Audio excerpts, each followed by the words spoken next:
ठीक है, अब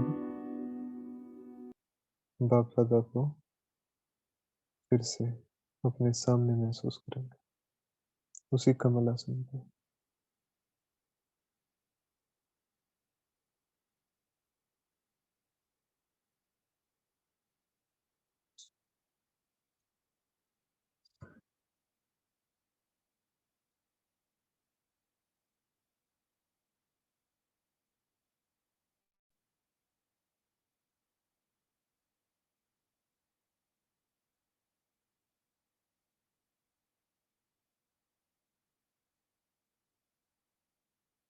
ज्ञान के, गुणों के और शक्तियों के वरदान, अविनाशी वरदान बाबा से लेंगे।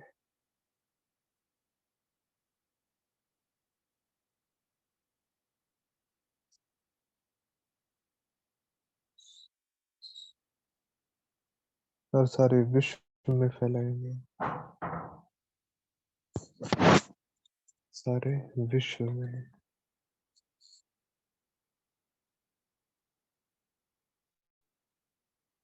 और यूं ही फैलाते फैलाते अव्यक्त महावाक्य 26 फरवरी 2023 के अव्यक्त महावाक्य अभी शॉर्ट में रिवाइज करेंगे।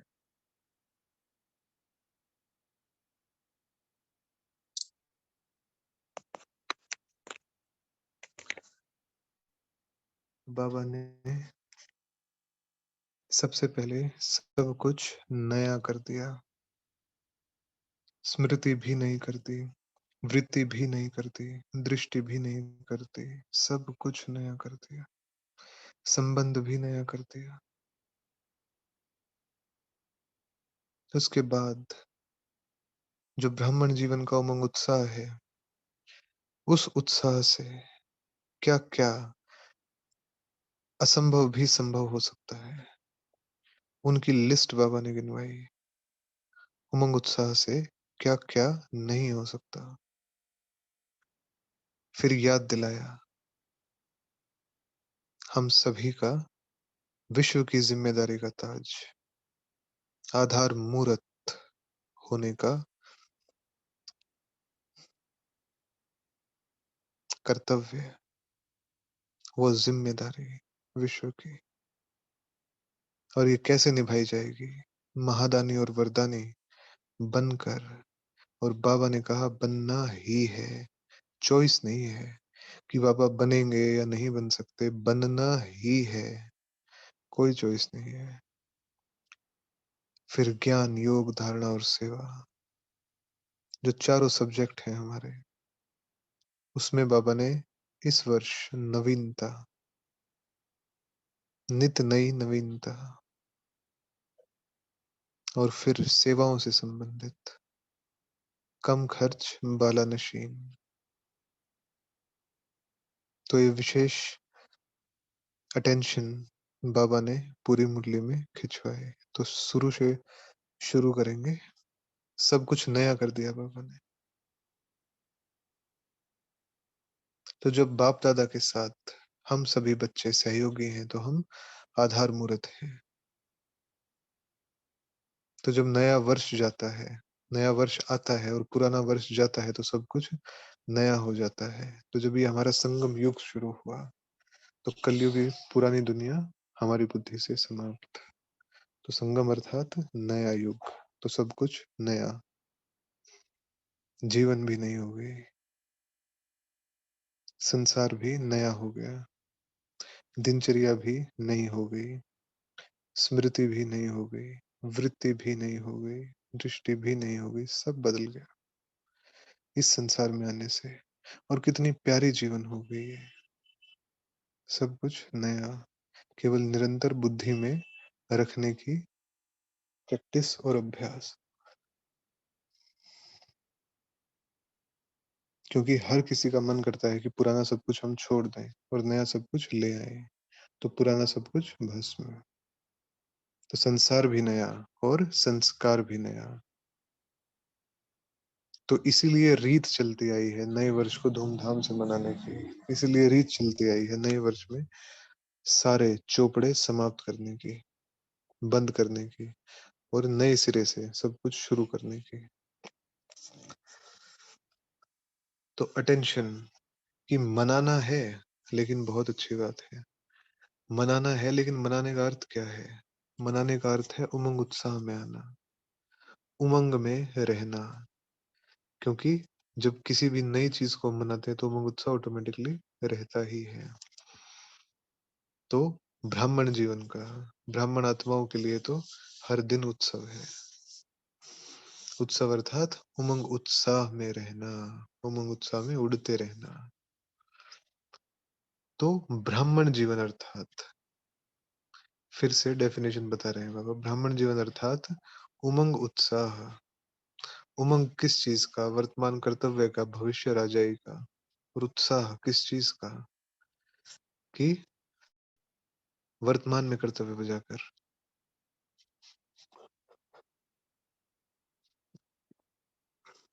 भविष्य के लिए इस विश्व को हम परिवर्तन करते हैं, वो जिम्मेदारी है हमारे ऊपर, तो उसका उत्साह की परिवर्तन हो रहा है। हम है आधार मूर्त। तो नवयुग और नई जीवन का उमंग उत्साह हम सभी को सदा ही होना चाहिए। अगला दिन चला गया या कुछ समय के बाद वो उत्साह कम ना हो, कि तारीख बदले, परिस्थिति बदले तो वो उत्साह कम हो जाए, नहीं। चाहे कितना भी कुछ हो जाए, हर दिन उमंग उत्साह बढ़ता ही जाना चाहिए, क्योंकि ये हमारी उड़ती कला के पंख हैं। तो पंख जब रहेंगे तो सदा हम उड़ते रहेंगे, चाहे कर्म में भी आए, लेकिन उड़ती कला की स्थिति से कर्म योगी। उड़ती कला अर्थात हम आत्मा देह से अलग, सेकंड में।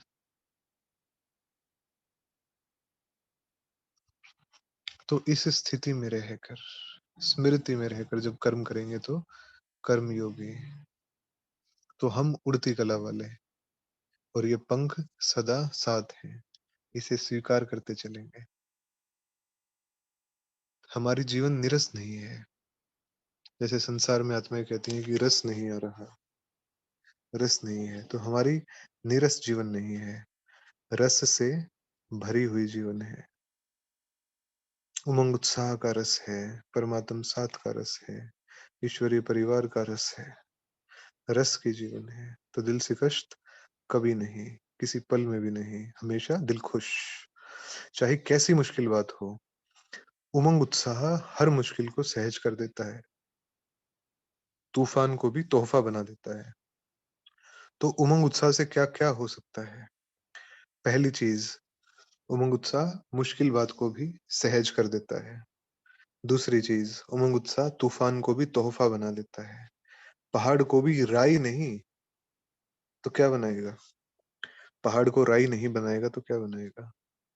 उमंग उत्साह पहाड़ को राई नहीं, रुई बना देता है, रुई, बिल्कुल ना के बराबर। चाहे कैसी भी परीक्षा व समस्या हो, मनोरंजन अनुभव कराता है उमंग उत्साह। इसलिए नव युग के आधार मूर्त और नव जीवन वाली आत्माएं सदा उमंग उत्साह में चलने वाली। तो उत्साह किस चीज का? तो उत्साह, बाबा ने कहा, कल्प पहले भी हम ही थे, अब भी हम ही हैं, और अनेक बार हम ही बनेंगे। तो उत्साह अविनाशी हो गया, हैं और सदा होंगे। तीनों काल का हो गया ना, कि थे भी हम, हैं भी हम, और होंगे भी हम। तीनों काल का हो गया, तो अविनाशी उत्साह हो गया, समय की सीमाओं से परे उत्साह हो गया, सदा काल का उत्साह हो गया कि हम ही थे और हम ही हैं और हम ही बनने वाले हैं। तो इसे स्वीकार करेंगे बहुत गहराई से कि हम ही हैं। तो जब हम ही हैं और हम ही आधार मूर्त हैं और हम ही नवयुग वाले हैं, तो सारी जिम्मेदारियां भी हमारी। तो आत्माओं को उमंग उत्साह में भी लाने की जिम्मेदारी हमारी। आधार मूर्त है, तो अपने जीवन के लिए ही आधार नहीं, लेकिन विश्व की सर्वात्माओं के आधार मूर्त हैं। हमारी श्रेष्ठ वृत्ति से विश्व का वातावरण परिवर्तन हो रहा है हर सेकंड। हम कभी भी ऐसा ना सोचें कि अब बैठे तो क्या किया, इतना देर योग किया, कुछ हुआ नहीं। हुआ, बहुत कुछ हुआ, लेकिन उसे देखने की बुद्धि हमें डेवलप करनी है कि हुआ क्या। बेहद की बुद्धि से जब देखेंगे तो विश्व का वातावरण परिवर्तन कर रहे हैं हम। हमारी पवित्र दृष्टि विश्व की आत्माओं को और प्रकृति को, दोनों को पवित्र कर रही है। ये महसूस करेंगे, ये योग अभ्यास है। ये योग के विजन है कि हमारी पवित्र दृष्टि आत्माओं को और प्रकृति को भी पवित्र कर रही है।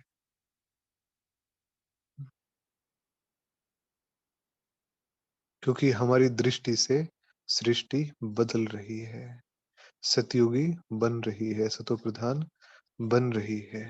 हमारे श्रेष्ठ कर्मों से श्रेष्ठाचारी दुनिया बन रही है। तो क्या हुआ? जिम्मेवारी का ताज। ये हुआ जिम्मेदारी का ताज कि हमें करना है। तो बाबा ने एक सवाल पूछ लिया बीच में, लेकिन ताज तो पहना दिया, लेकिन एक सवाल पूछ लिया कि कभी कभी भारी लगता है तो उतार देते हो क्या? ताज तो हमने पहन लिया, लेकिन कभी कभी भारी लगता है तो क्या उतार देते हो? क्या करते हो?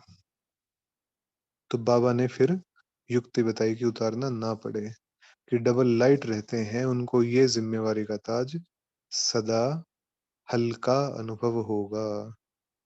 तो अभी के ताजधारी भविष्य के ताजधारी बनते हैं। तो क्या करेंगे? क्या करेंगे? इस ताज को स्वीकार करेंगे, लेकिन डबल लाइट, मन बुद्धि से भी लाइट और स्वरूप में भी लाइट। फरिश्ता, आकारी फरिश्ता,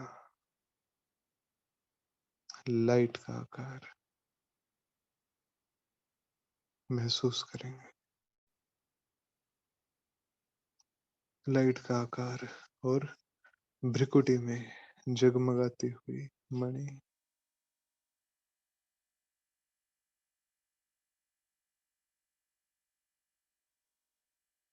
तो इसे स्वीकार करेंगे।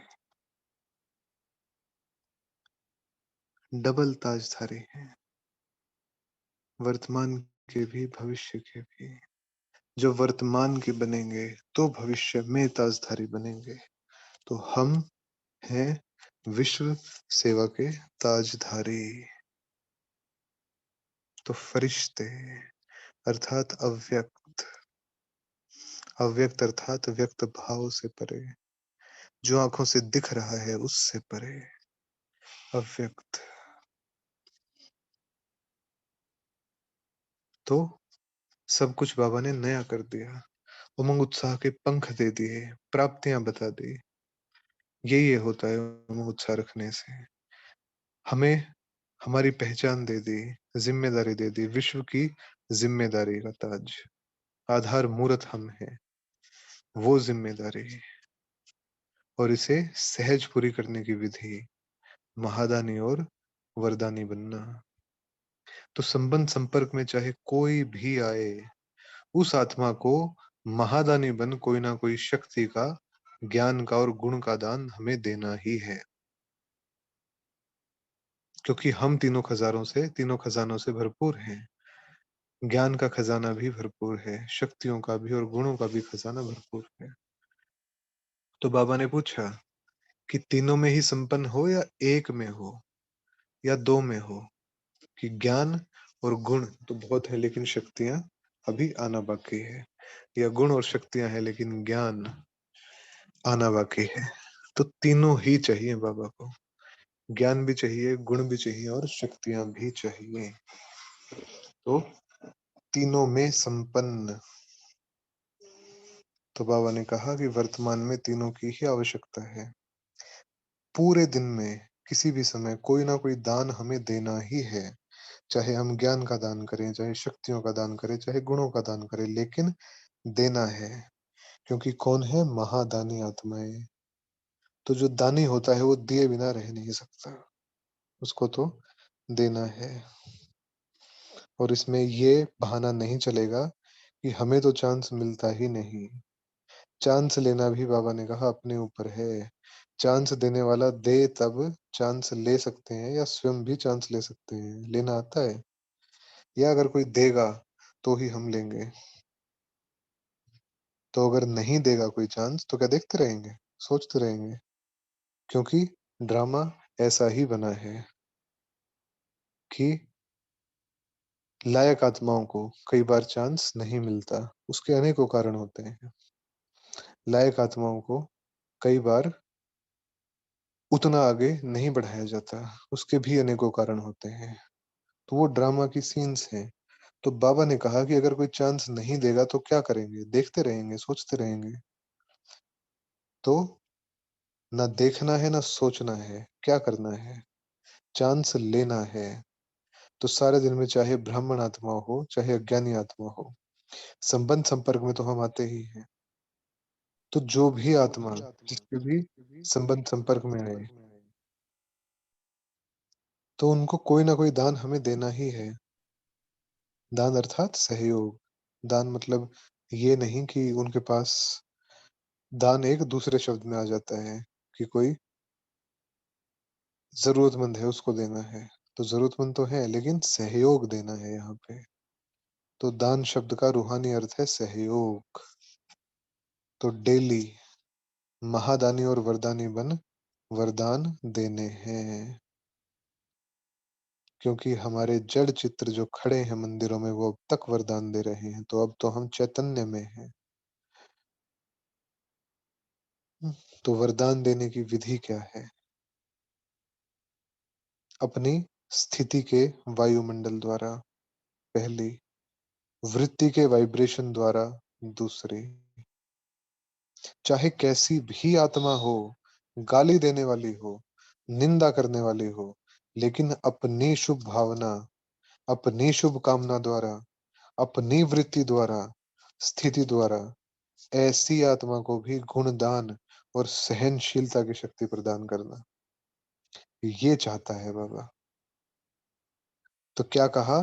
कैसी भी आत्मा हो, चाहे गाली देने वाली हो, निंदा करने वाली हो, क्योंकि सारी दुनिया ही इसी धंधे में लगी है आजकल, चाहे कोई भी हो।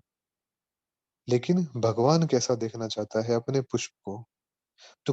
जो पुष्प उसको सबसे प्यारा है, उस पुष्प को वो कैसा देखना चाहता है कि अपनी शुभ भावना और शुभ कामना द्वारा, वृत्ति द्वारा और स्थिति द्वारा उन आत्मा को भी गुण का दान और सहनशीलता की शक्ति का वरदान दो। तो वरदान हमें देना है और गालियां उनको देनी है।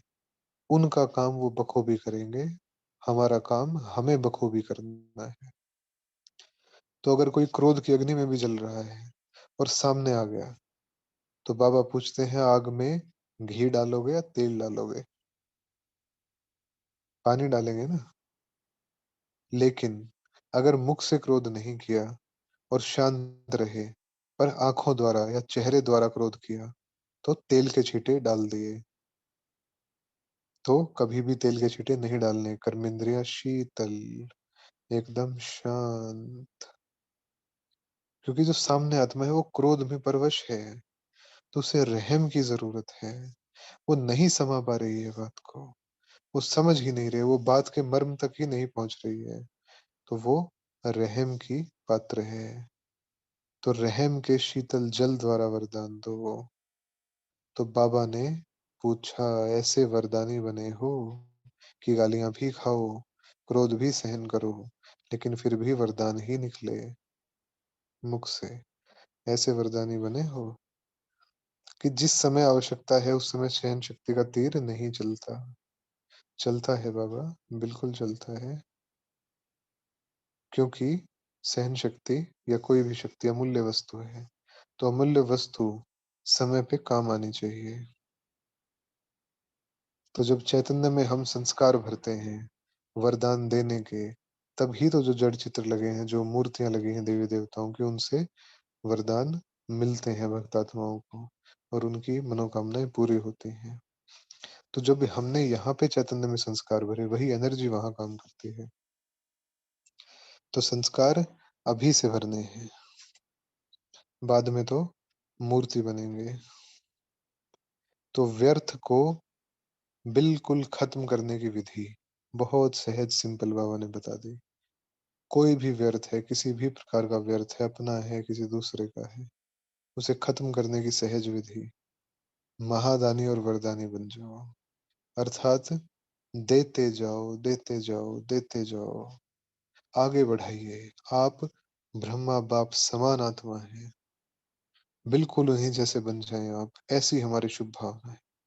चाहे सामने वाला कुछ भी करे, लेकिन हमारी श्रेष्ठता कम ना हो, हमारी रॉयल्टी प्रभावित ना हो पाए, वो उसे प्रभावित ना कर पाए। तो महादानी, व्यर्थ को सदा के लिए समाप्त करने के लिए महादानी।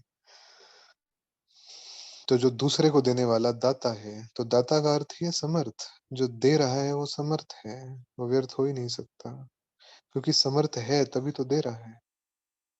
तो समर्थ होगा तभी दाता हो सकता है। तो हमेशा स्विच ऑन समर्थ स्थिति का, कि हम विश्व के माँ, हम विश्व के पिता, उतनी ऊंची स्मृति में मास्टर जगत पिता, मास्टर जगत माँ, हम हैं उस स्मृति में।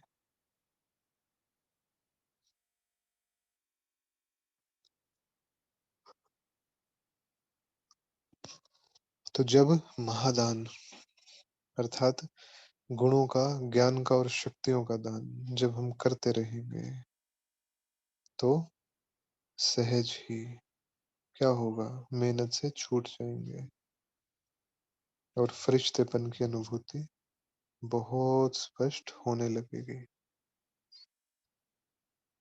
तो विशेष होमवर्क बाबा ने क्या दिया, 4 सब्जेक्ट जो हमारी मुख्य हैं, ज्ञान, योग, धारणा और सेवा। तो इसमें बाबा चाहते हैं कि हर रोज कोई ना कोई नवीनता आए। तो ज्ञान में भी नवीनता का अर्थ है कि ना से हाँ करना, अर्थात कोई भी कमी खुद में महसूस होती है तो हाँ बाबा, ये आपको अर्पण, या ये निकल गई याद से, तो उस चीज को बाबा को सौंप देना, निकाल देना, वो नवीनता हुई। तो योग के प्रयोग में बाबा हर रोज कोई ना कोई नया अनुभव चाहते हैं कि बच्चे करें। तो अच्छे बहुत बैठे हैं, बहुत अच्छे बैठे, बहुत अच्छा योग लगा, लेकिन नवीनता क्या हुई। तो जैसे आज 50% एकाग्रता थी, तो कल 55% हो, फिर 57% हो, फिर 60 हो, फिर 65 हो, फिर 70 हो। तो ये प्रोग्रेस है, ये नवीनता है। तो प्रतिशत को, परसेंटेज को बढ़ाना है। जितने भी सब्जेक्ट हैं उसमें नवीनता की सहज विधि, सहज योगी बनाने में और परसेंटेज बढ़ाना माना नवीनता। तो दुख किसी को नहीं देना, क्रोध करना, यह इस दुनिया में कॉमन है, लेकिन बाबा की नजर में ये अनकॉमन है। क्रोध का स्थान नहीं है, केवल शांति, केवल शांति। तो बाबा ने कहा, जब राजा क्रोध रखता है तो उसकी प्रजा भी, जो उसकी रॉयल प्रजा है वह भी रखती है। तो रॉयल प्रजा हो व राजा हो, बाबा ने बिल्कुल दिल पे तीर मारा है कि रॉयल प्रजा हो। प्रजा भी रॉयल होती है, हम सुन लें सभी, प्रजा भी रॉयल होती है, प्रजा में भी कैटेगरीज हैं। तो हम रॉयल प्रजा हैं या राजा हैं, बाबा हम तो महाराजा हैं। राजा अधूरा सा लगता है, महाराजा है, महाराजा, महारानी। तो वही स्मृति कि महाराजा के अंदर कुछ भी होना नहीं चाहिए, महारानी के अंदर कुछ भी त्रुटि नहीं होनी चाहिए। नहीं तो जो प्रजा होगी वो भी वैसी ही होगी, यथा राजा रानी तथा प्रजा, वैसी ही होगी। तो बाबा ने कहा कि यहाँ पे उस समय जिस समय मुरली चली थी, तो ज्ञान सरोवर बनना शुरू हुआ था। तो बाबा ने कहा कि ये वर्ष विशेष इकोनॉमी का है, मतलब खर्चा कम करने का है, बहुत संभाल से चलने का है। एक नामी और इकोनॉमी।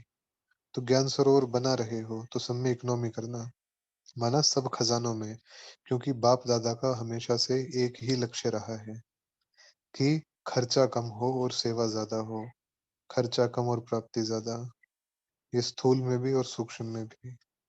तो बाबा ने सभी खजानों की तरफ अटेंशन खिंचवाया कि समय में भी, संकल्प में भी, संपत्ति में भी, सब में इकोनॉमी करनी है। समय भी व्यर्थ ना जाए, संकल्प में भी ज्यादा खर्च ना हो और संपत्ति में भी ज्यादा खर्च ना हो। तो हर 3 मास में बाबा ने चार्ट मांगा है कि अपने चार्ट का शॉर्ट में समाचार देना। लेकिन ऐसा नहीं हो कि 3 मास की शुरुआत में जैसे थे वैसे ही आखिरी में भी हो, बिल्कुल नहीं।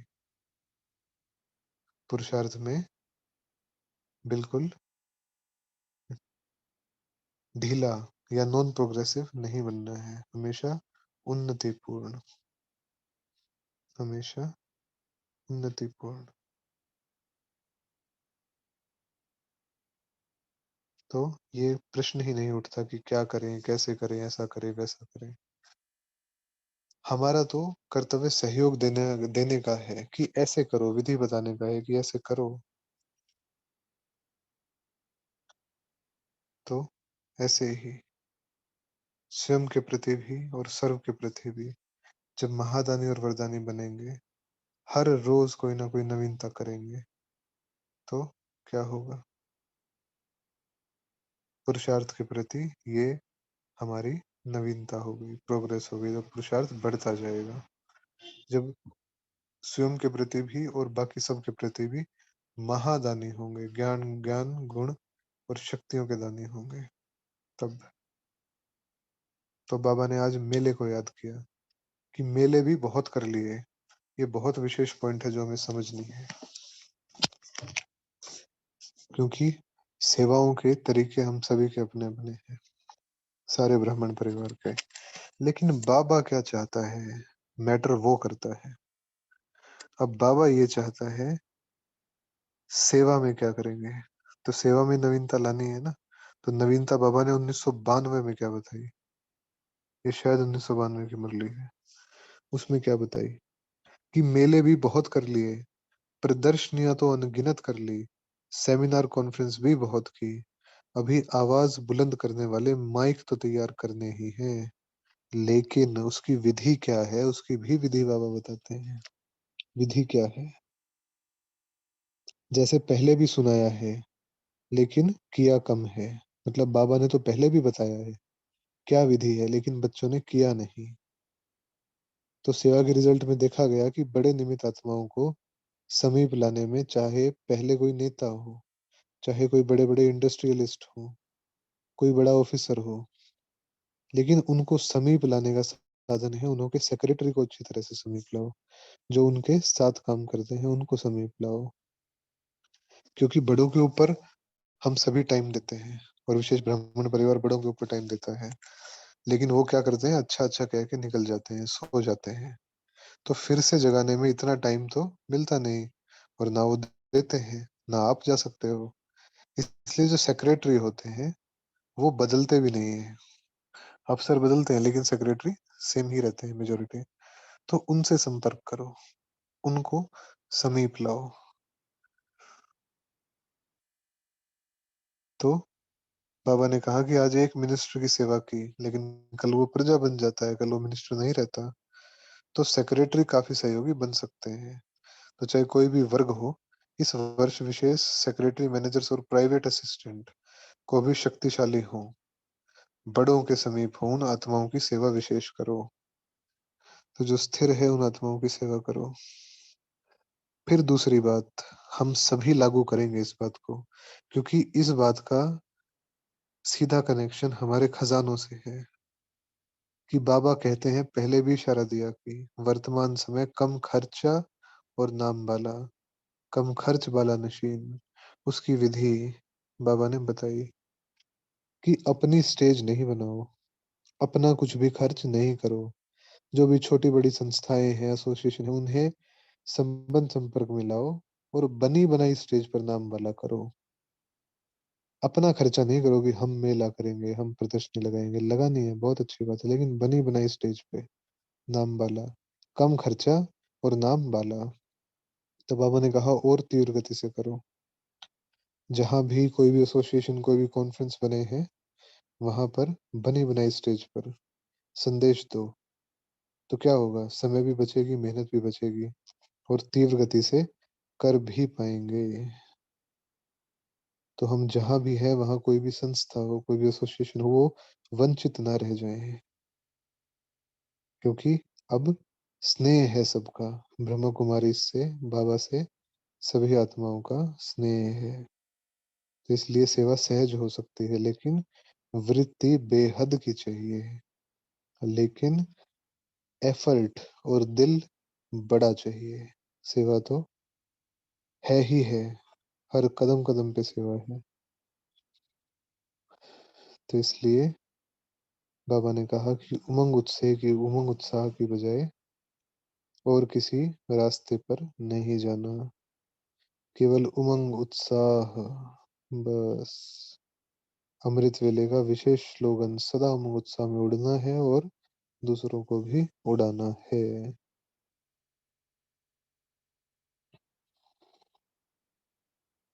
तो अब मुरली पूरी हो गई। तो चलिए बाप दादा को याद प्यार और नमस्ते पहले लेते हैं, फिर बाबा को देंगे। तो अब सभी एकाग्र होके बैठेंगे और बाप दादा को सामने, बिल्कुल अपने सामने हाथों में हाथ लिए महसूस करेंगे।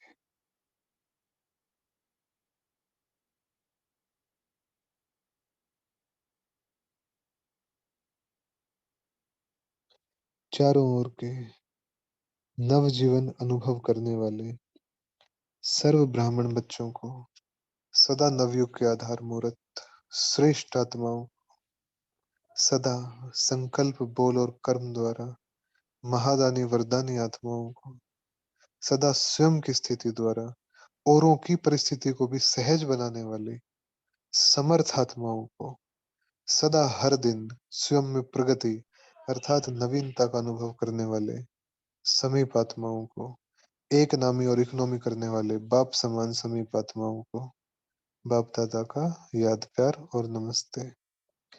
हम रूहानी बच्चों की रूहानी बाप दादा को याद प्यार, गुड मॉर्निंग और नमस्ते बाबा, शुक्रिया बाबा, बहुत बहुत थैंक्स, बहुत बहुत थैंक्स।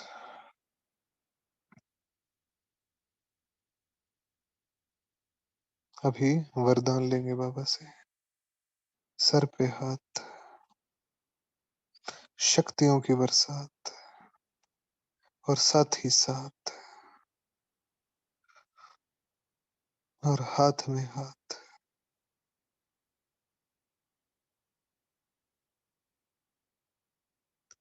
बाबा को बोलता हुआ सुनेंगे। तन को आत्मा का मंदिर समझ उसे स्वच्छ बनाने वाले नंबर वन श्रेष्ठ ब्राह्मण आत्मा भव। हमारा तन आत्मा का मंदिर है, ऐसा समझ इसे स्वच्छ बनाने वाले नंबर वन श्रेष्ठ ब्राह्मण आत्मा भव। तो बाबा ने एक्सप्लेन किया, हम ब्राह्मण आत्माएं सारे कल्प में नंबर वन श्रेष्ठ आत्माएं हैं, हीरे तुल्य हैं। इस स्मृति से तन को आत्मा का मंदिर समझकर स्वच्छ रखना है। जितनी मूर्ति श्रेष्ठ होती है उतना ही मंदिर भी श्रेष्ठ होता है। तो इस शरीर रूपी मंदिर के हम ट्रस्टी हैं। यह ट्रस्टीपना पे ही स्वच्छता और पवित्रता लाता है। इस विधि से तन की पवित्रता सदा रूहानी खुशबू का अनुभव कराती रहे। तो तन भी साफ सुथरा, क्योंकि आत्मा का मंदिर है। तो ये बाप दादा की अव्यक्त वाणी। तो इसमें बाबा ने फिर से क्या क्या कहा, सब कुछ नया कर दिया। उमंग उत्साह से क्या-क्या हो सकता है, वो अविनाशी उत्साह। से क्या-क्या कर सकते हैं हम, वो बताया।